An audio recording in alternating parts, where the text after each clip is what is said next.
Hello, and welcome to Maple Syrup Blood Money. I'm your host, Kyle Carty, and joining me, as always, is the script doctor to my season of Riverdale. Noah Carden. Hello, Noah Carden. It is lovely to have you on this program.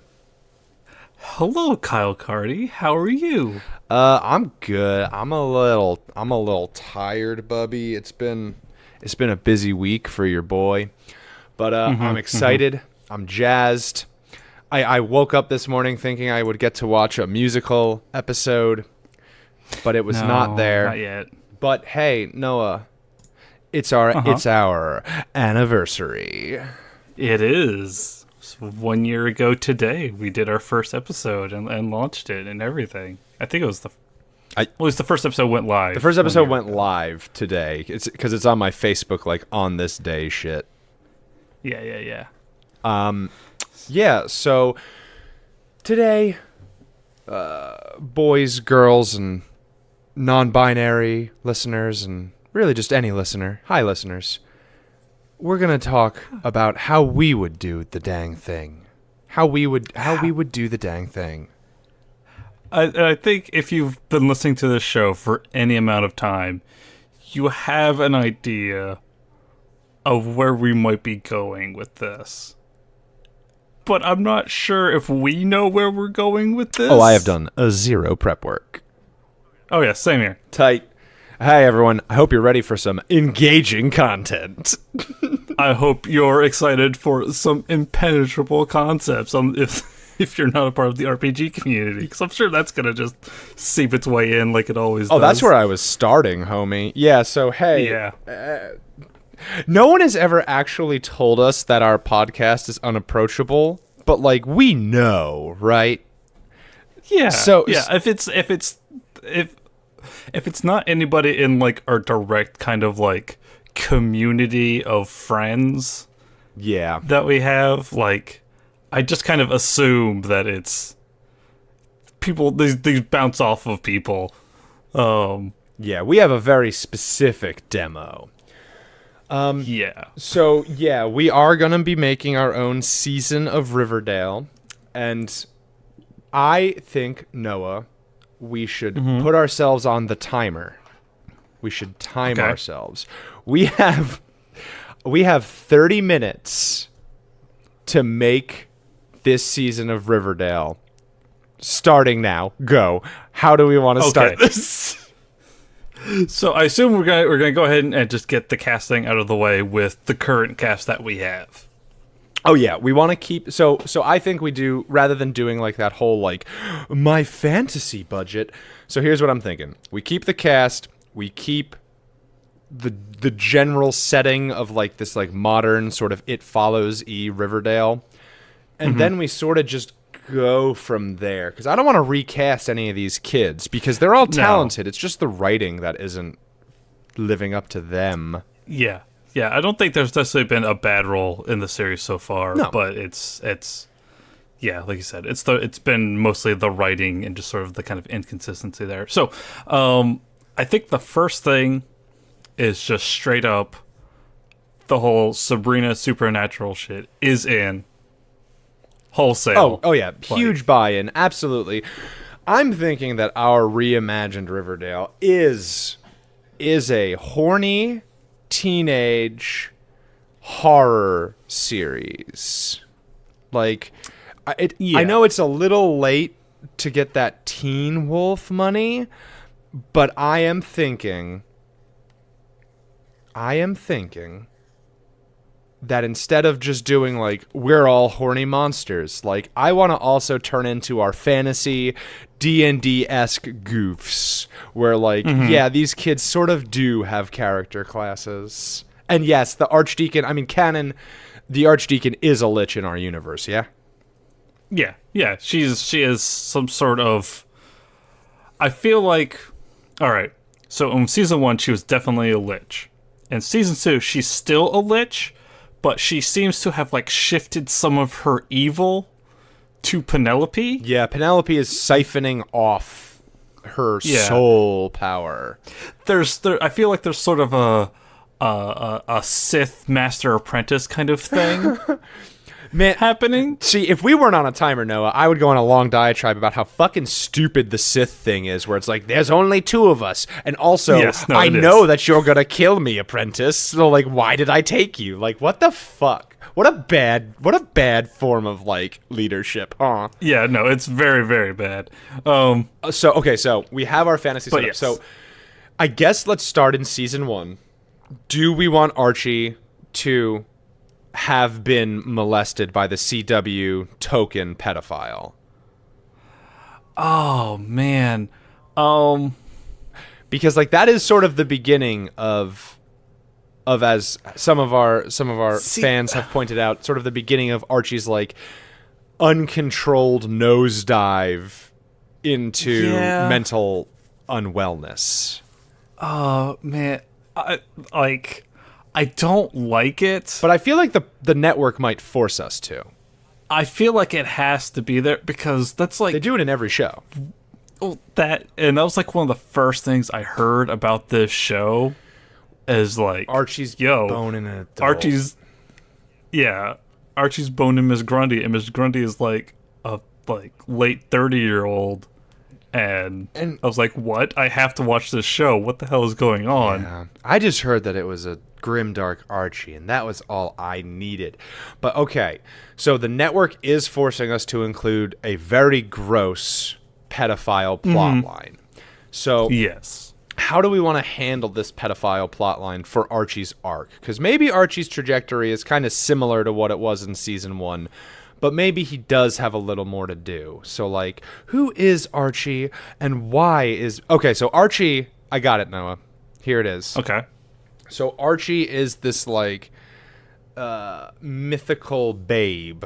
Like, a sacrificial lamb for any of the multiple dark gods or fey lords or what have you that desire to come back into the fold. And so Miss Grundy is an agent of one of these horny evil gods that wants Archie to be like symbolically or literally sacrificed. I think it varies from god to god. Okay, so Miss Grundy is a follower of Slanesh. Okay, just a very horny god. Okay. Yes. And now, will Games Workshop sue us? Well, we don't say that name. Okay. But, you know, it's basically Slanesh. Okay, so our horny evil god. Got it. Horny evil god. H-E-G, Heg. Horny evil god. Heg, okay, Heg is straight up the god's name now. Okay. No one will ever know. Like, no one's ever going to hear this shady backroom writers session, Noah. Yes, I feel like the thing we learned last episode about there being time travel and interdimensional portals. Oh, very much that has to be in our show because we did time travel to pitch that. Yes, exactly. Yeah, it's all like it's all cyclical. It's a very time is a wheel. Yes. Yeah. It's a very Bill and Ted sort of let's leave the keys in the bush, oh here they are kind of thing. Okay. We left this for ourselves to do this episode in the past future. Yeah, we knew that this episode would be bad if we didn't give ourselves a nudge in the right direction. Okay, so time travel is involved. Where are you going with this? Heg wants Archie to like be snooed to death. Yes, that's why like Betty wants him, Veronica wants him, Cheryl wants him. Okay, so then are we to imply that Heg has influence I feel over like the town? I feel like Riverdale, like we've mentioned before, is sort of like this almost extra-dimensional place. Okay. So where it seeps into the astral plane a little bit, which allows Heg to influence people easier. So here are my caveats. Okay. Number one, I want it to affect everybody, and that's why everyone in this show is so horny. Like, I don't want it just to be our female leads. Two, I think that if you are a follower or being influenced by another entity, that you are immune to its charms. Because I want Betty to legitimately like Archie, but Dark Betty is basically what's protecting her from Heg. Okay. You know, this foreign intelligence that has entered Betty's body. The dark Betty entity. The dark being, yes, the DB. Yes, the DB. Okay. Okay. So so that way we can sort of still keep that pure-ish romance, and we can really root for them. But then we also need to give Veronica a reason to be rooted for. Maybe just by her virtue of being an outsider, she is not influenced by Heg. Yes. And I feel like her parents probably have some sort of link to some sort of mercantile god. A coin counter demon. Yeah. Something along those lines that kind of protects the Lodge family. Somewhat. Okay. I also want them to have a magic coin. And again, this doesn't have to show up in the season, but they do have one magic coin from their initial deal with the coin counter, which is now this entity's name. And the coin counter gave them this coin, and it's like that fucking Crossroads demon deal. Here's the fucking guitar. When you play this guitar, you're the best guitar player around the world. But when you have this coin, you can never make a bad business move. Right. Does that make any sense, Noah? Yes, this is making sense to me. Okay. I don't know about anybody else. And so maybe they lost the coin. We have, and that's why Hiram's in prison, and they've tracked it back to Riverdale, or more accurately, Hermione is, because I think if we want to do Hermione justice, let's just commit to either making her a villain or not a villain, because I would say that I think they're trying to make Hermione nuanced, but boy oh boy, they aren't doing a good job. Is she a psychopath or is she an abused wife? And I know there's no easy answers to those kind of gross questions, but also at the same time, I feel like just for storytelling's sake, if she's come to Riverdale to reclaim this coin to save her husband, I think we should just turn into it and make her more villainous. Yeah. I think she is. I don't think she needs to be more explicitly villainous, but she is more intentionally. She's our stand-in for the idea of toxic femininity, like this Machiavellian Mary almost. The sort of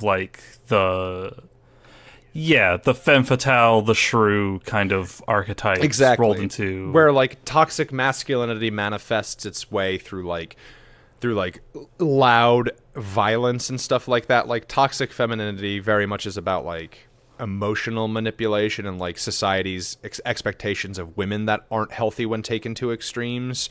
And so I see her very much manifesting that. And honestly, does she sound more like she belongs to Heg? I feel like she is probably the closer entity to Heg in the Lodge family. She's sort of maybe she's a reformed Heg cultist. Okay. Okay. We can turn into it. I feel like Heg's influence over the Lodge family starts with Hermione and then kind of moves into Hiram and then it's trying to get to Veronica. I like that. Yeah, so Heg wants Hermione back, but Hermione specifically went through all these deals with the coin counter to protect her and her family from Heg's influence. And this is already more I'm doing it for my family than all of the Riverdale Lodge plot points. It's already on another tier. Okay, so that's the skeletal archetype for them. And so the Blossoms. Obviously, the twin curse is so fucking important, and it's super important. Oh my god! They've only confirmed that there is literally a curse. There is literally a curse on their family. We were making a goof. Okay. Oh, so man. All the right. curse remains. Jason's a ghost. Like, flat out, Yes. Jason's a ghost. And I think that, yes, the Archdeacon, obviously. Yes. But Cheryl. How do we want to handle Cheryl? Because I want, at the end of season 1, Blaze Blossom. I want Cheryl to become the Herald of Fire. The Herald of Ash or Cinder or something. Like, something like that implies a fire has destroyed what was once here. I feel like through the sacrifice of Jason, it allows the sort of righteous fury entity to Okay, so that's take hold of Cheryl. okay. So that's the true nature of the curse in our universe then. So the curse basically Nana Blossom had a twin and the twin died. But Nana Blossom turned herself into the Archdeacon, into a lich, to protect her soul from the flames corruption. Penelope Blossom is not a Blossom, and Clifford Blossom. No. Maybe we keep twin brother escaped town. So technically, that curse hasn't manifested, but it will manifest when the twin returns. So Cheryl is the first one who is just completely unprepared for the curse. Yes. And so, okay. But I feel like beyond just a man died, I want Cheryl to have reason to say yes to the demon. Like, I want her to make the conscious decision to say, okay, I want to be Blaze. I still think the whole Clifford killing Jason thing should probably stay in. I like that too. And then that does give her the reason. But yes. So then the problem is then it's, like, is she just doing it because of the actions of men, you know? Yeah. It's hard because there's not really any, until season 2's Penelope, there's not really any action on the behalf of the female characters in the Blossom story. Like, Penelope's just kind of a shit. Yeah.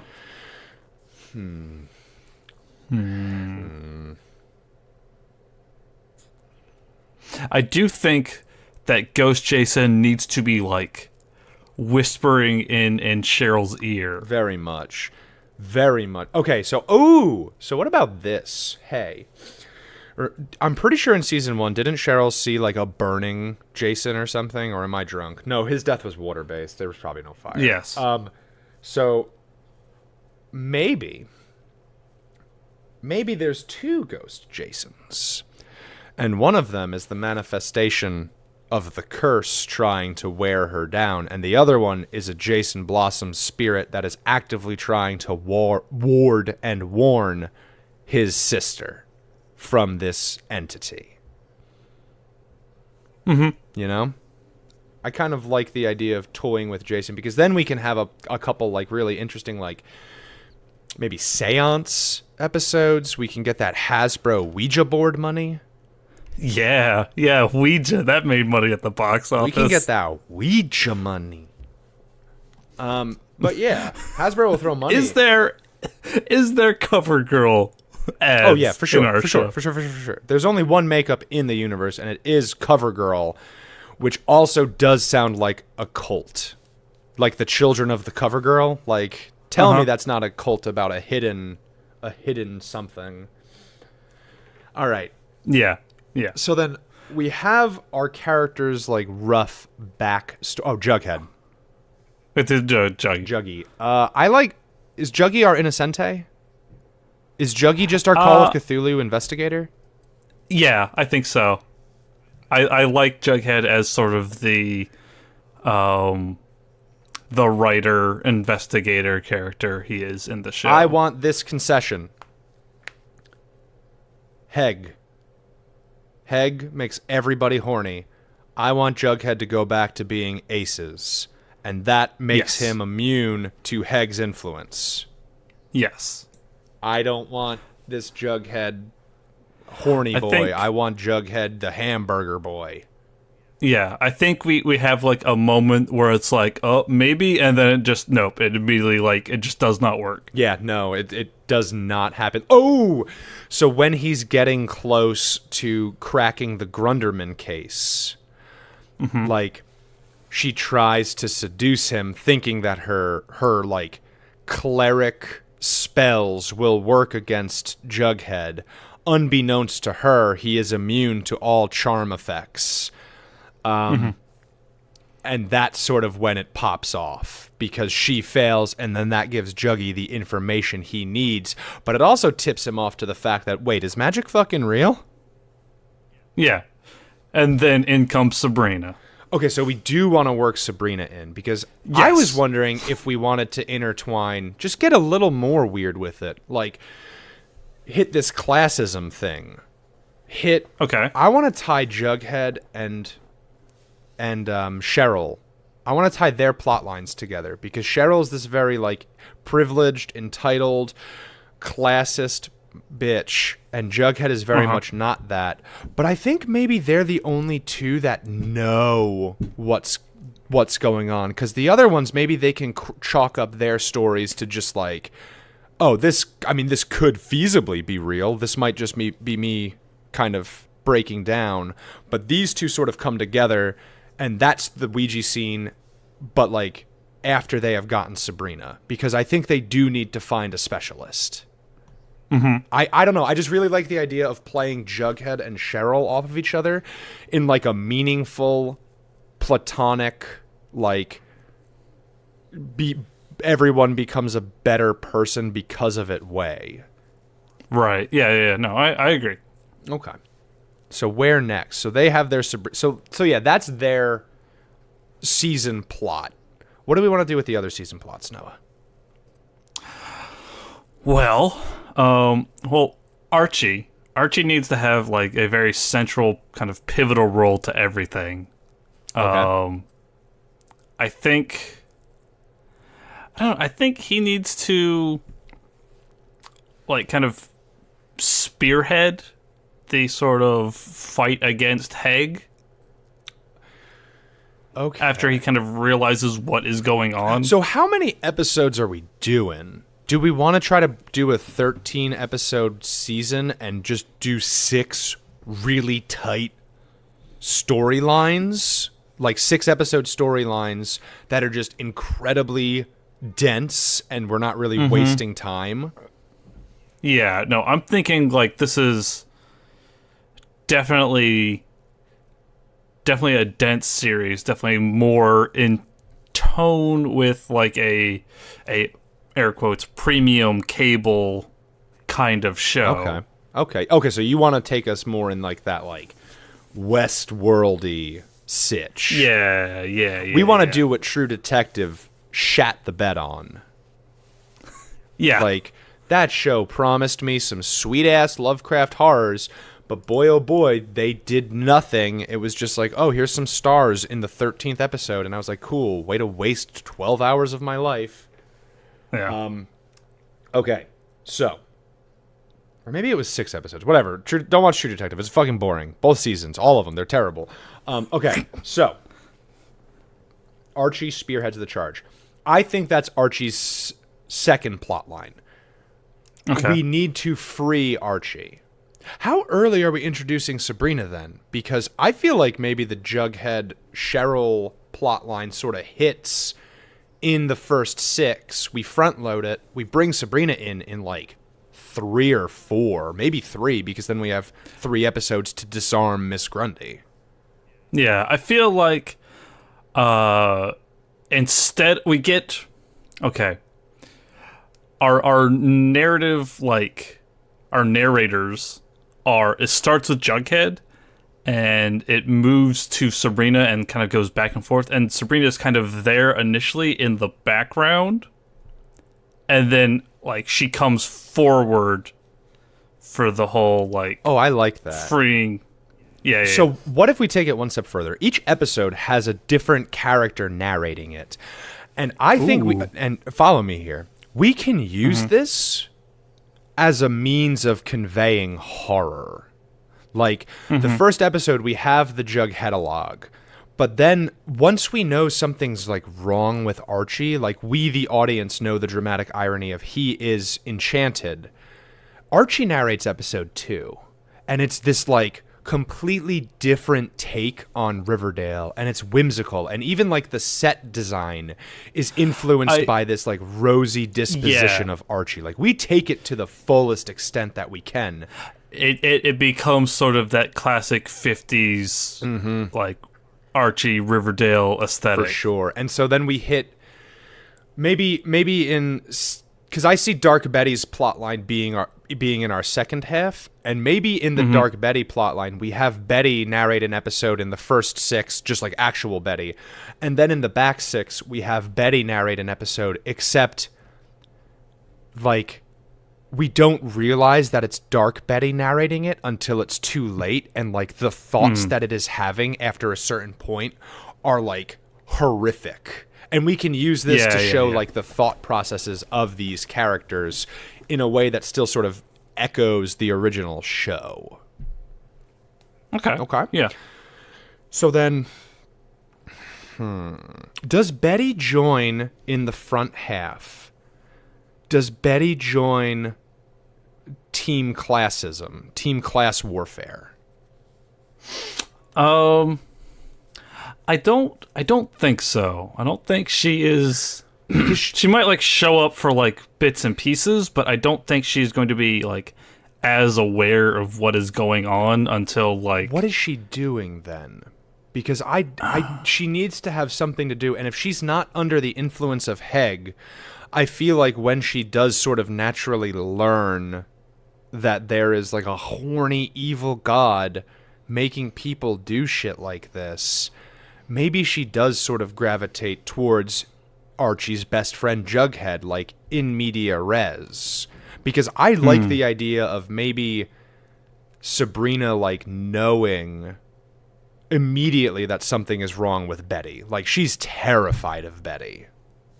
Yeah. But maybe they need the magic essence for a powerful ritual to free Archie from mind control, and they need to use Dark Betty's like mojo to power it. Yeah, she becomes like a linchpin in the sort of like freeing of Riverdale from Heg kind of thing. I don't necessarily think we're going to beat Heg. I think Heg is too powerful. I think we might just free Archie.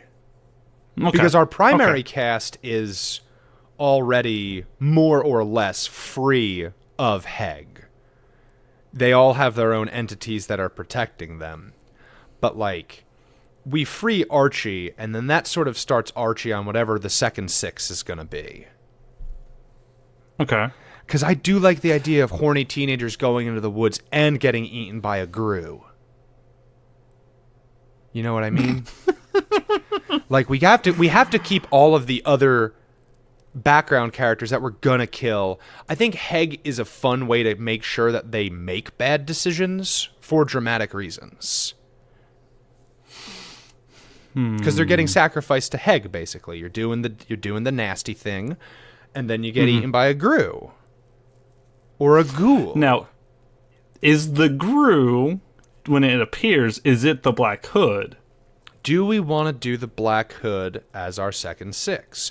Do we want to do in 13 episodes what it took Riverdale, like 30 to do? 30? I think we can do it. Because there's a lot of fat we can cut. There really is. I think there's a lot of music we don't need. For sure. I want to keep Josie and the Pussycats in it somehow, but I think that until our season 2, they are going to kind of have to be background characters. Yeah. Maybe I don't want to shaft Valerie by having her be like Archie's like recovery rebound. Like, I'm no longer under the influence of a dark god and I just crave physical support and emotional support. I don't want to do that to her. But like, I think unfortunately it might be for the best to keep Josie and the Pussycats either in the background or not in until season 3, where we can like introduce them as a new central plot and make them really important. Yeah. I think so. I think they are going to be, they're going to be like their own very special thing that needs to be treated with some real care. Yeah. We are nearing the end, Noah. We need to drive this first 6-episode run home, because I don't think we're going to get renewed for 13 episodes unless the 6 go really well. Okay. So, I think we're only really missing Veronica's plot. Veronica's plotline. Because she's enamored with Archie. I want to keep that. I want to keep the Betty-Veronica rivalry going. Yeah, that classic bit, yes. What does Veronica do? She needs to do something interesting. Let's see. Veronica is the money. What can the money do? Because I think all of the disparate plot lines should tie together at the end for the ritual.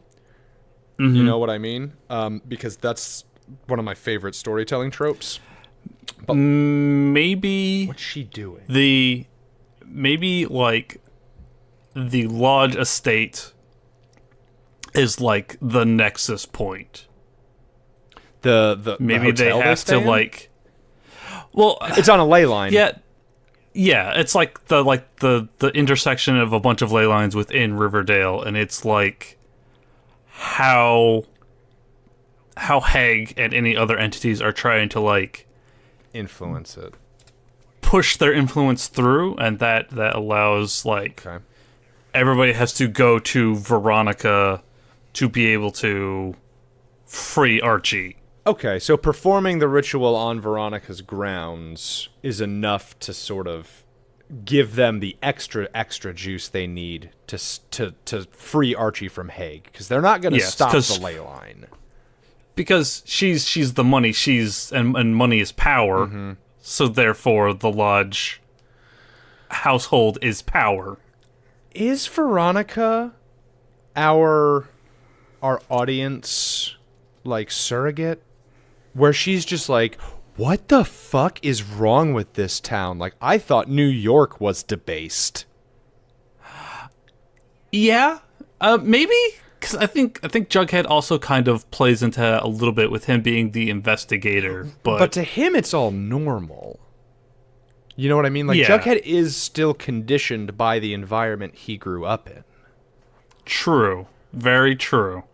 I think Veronica could definitely be our sort of audience surrogate kind of character, and then either later in the season or in the next season or something like that, we could have her kind of like realize her own family's like weird, messed up sort of connections. So what if Veronica is busy playing chess with something we're setting up for season 2? Like, maybe we have an overarching plot with Veronica. Like, what was that fucking rape kid? St. Clair? Yes. So we bring that family in, but we dump the rape shit. No rape. Full disclosure, except for Archie's molestation, no rape. We're not fucking doing it, because the CW mandated 1, and that's all they get. Death grip. You get 1. So she's maybe going toe to toe with the St. Clair. Like, maybe we tie her into the history of Riverdale. Like, the St. Clairs are there, the Blossoms are there, and the Lodges are there, and these families are basically like the triumvirate of like the money that influences Riverdale. And she's sort of having like a Lelouch style chess battle with Nick St. Clair for like something. Like, maybe the St. Clairs have the coin or something. She's basically like, we're exploring the maple syrup blood money aspect of Riverdale through Veronica, and just like the absurdity of how this fucking place is. And she, and also it is important that these kids are also still just doing like normal kid shit as well. But like, we do want to tinge stuff with some darkness. Mm-hmm. Do you have any final thoughts? Time travel. Who is our time traveler? Who comes back who comes back is my question. Because is it Cheryl Blossom as Nana Rose? I think it might be. I think definitely it is. And I feel like we should have the Archdeacon do more in the story. Like, maybe she traveled back in time to try and save Jason, and that's what we tie into like the ring and all this stuff, and like just like something that Nana Blossom knew to try and save Jason. I also feel like since she is the lich, the archdeacon, she knows all magic, that she has to like mentor Sabrina at one point. She nudges the kids in the right direction, and I do like mentoring Sabrina. I feel like she's the one that knows the spell to like free Archie and like contain Heg for a short while, so they have to go to her to... So what if we play up Nana Blossom's sort of senility, where it's like, oh no, she's like sundowning or whatever, but it's just straight up, it's a side effect of the time travel. Like, she doesn't remember the incantations, but she remembers where they went to find the spell book that had the other half of the incantation. And so, like, she has to work through this and provide it to Cheryl or Sabrina or whoever. Like, she's actively helping in what ways she can when her mind is back in this timeline. Yeah, I like that. Okay. So to summarize, because it sounds like we have our plot now. Archie is being seduced by an agent of Heg in the form of Miss Grundy. She is influencing his mind. Jughead, Archie's best friend, is Aces and is immune to the influence of Heg. And as his friend sort of stumbles deeper and deeper into what Jughead originally thought was just a high school scandal, Jughead slowly uncovers more and more of the dark truth of why everyone in this town is so fucking down to fuck all the time. Yes. Veronica arrives at the same time with her mother, who is trying to reclaim the first coin. And while doing this, she is drawn into a deadly game of chess that has been raging for generations that she wasn't really aware of with the St. Clairs, who she does beat. She does beat, and maybe St. Clair accidentally kills himself. Okay.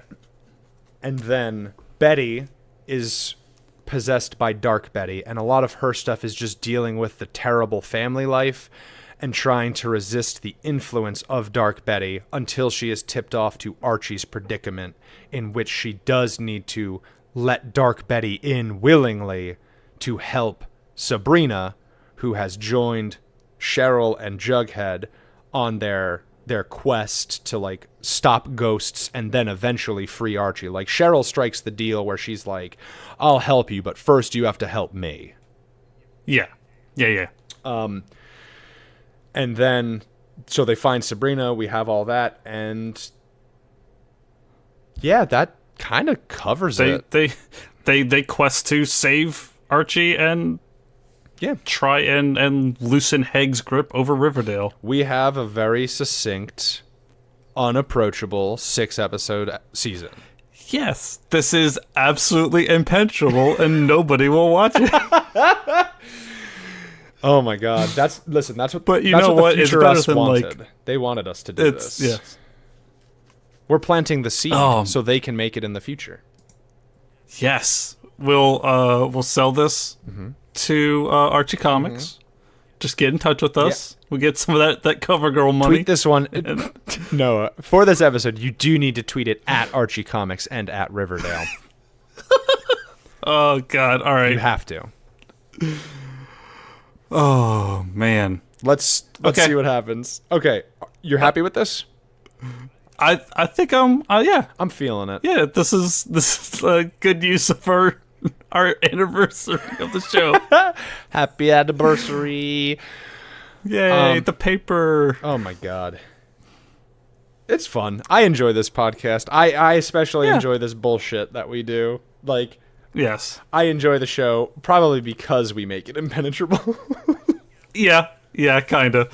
It's a doozy. It's definitely a guilty pleasure. Our show should be your guilty pleasure, listeners. You should not come here to enjoy us. Oh man. So what's up? So yeah. I just want to say thank you to everybody who has been listening and downloading and everything. Jeez. There's a lot of international downloaders. We have a lot of international people. I just want to say, thank you for listening. I know there's a bunch of other like Riverdale shows out there now, it seems, and yeah, there's better shit you could do with your time, but you chose to wallow in the filth with us, and we appreciate that because it's lonely in the filth. Yeah. We really appreciate it. We really appreciate any sort of like comments and shares and stuff like that you've given us. And we're definitely glad that we could entertain you guys. Yeah, so. Big time. Anyone, especially who tweets like about what we've been talking about, like I might mispronounce this, but I'm pretty sure it's Roger. Has sent us. He sent us after last week's episode an interesting tweet about, or a Reddit post about how Archie's like when you put the context of everything Archie's gone through in like the frame of it's only been like 6 months tops. It does definitely help to classify Archie's like problems really well, and like so much of what we do calling Archie Blockhead is a goof, but also at the same time he is definitely struggling with some very real shit that has happened to him. So Archie has. I love that kind of engagement from y'all.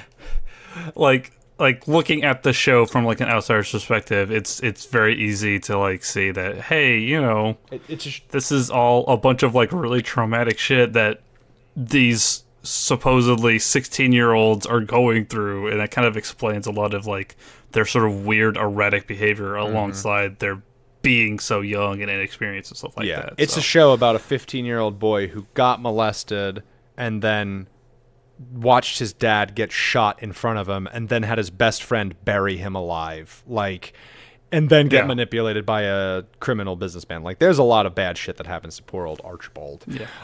Yes. But yeah, so like, thank you all for real. No goofies, no goofy ha-has from me. Thank you all for real so much for listening and supporting and tweeting.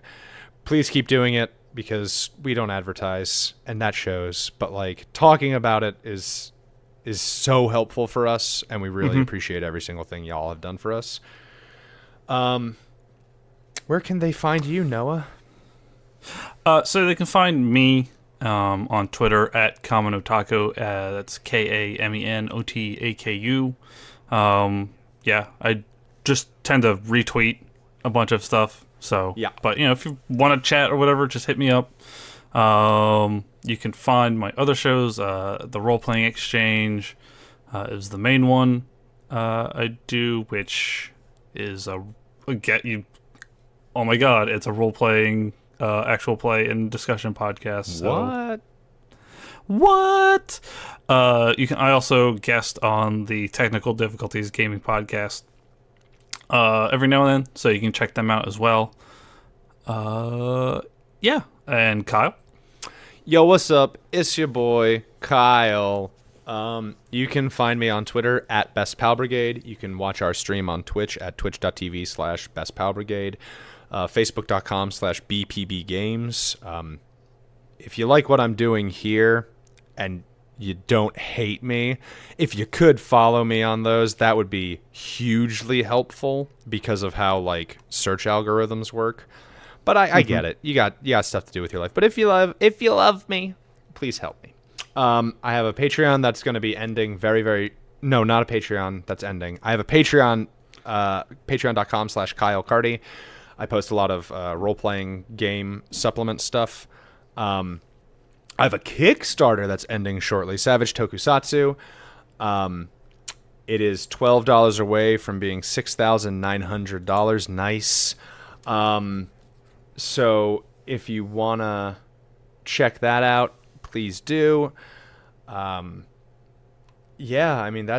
basically it. If you want to follow us and get at us collectively, you can tweet at us at Maple and Blood, facebook.com/Maple and Blood, mapleandblood@gmail.com.